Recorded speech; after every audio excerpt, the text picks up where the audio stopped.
은행들이 주택담보대출과 전세대출을 중단하기 시작했습니다. 가계부채가 지나치게 빠르게 증가한다고 판단한 금융당국의 압박에 은행들이 두 손을 든 건데요. 사실 대출을 죄어서 아파트값 상승세를 막겠다는 의도입니다만 당장 집을 옮기거나 전세를 얻어야 하는 실소유자들의 불만은 커지고 있습니다. 김영민 기자입니다. 대출 중단은 이틀 전 농협은행부터 시작됐습니다. 다음 주 화요일부터 11월 말까지 주택담보대출과 전세대출을 내주지 않기로 했습니다. 연간 6% 이내로 가계대출 증가율을 억제하라는 금융당국의 가이드라인을 넘어섰다는 게 대출 중단의 이유였습니다.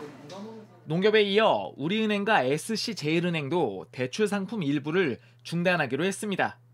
카카오뱅크는 마이너스 통장 등 신용대출을 줄이기로 했습니다. 새 수장을 맞이하게 될 금융당국은 이전보다 가계부채 억제에 강력하게 나섰습니다. 고승범 금융위원장 후보자는 가계부채 관리가 가장 중요한 책무라고 주장했습니다.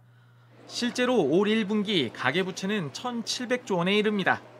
지난해 같은 기간과 비교해 10% 가까이 늘었습니다. 정부는 가계대출이 부동산 가격 상승으로 이어진다고 보고 있습니다. 수도권 아파트값은 올해 들어서만 11% 넘게 올랐습니다. 하지만 당장 집을 마련하거나 전세를 구해야 하는 신혼부부 등 실수요자들은 피해를 입게 됐습니다. 일괄적으로 대출을 중지시키는 경우에는 자금이 필요한 분들의 어려움에 직면할 수 있기 때문에 이보다는 유동성을 회수하는 금리 조정 정책이 타당한 것으로 생각됩니다.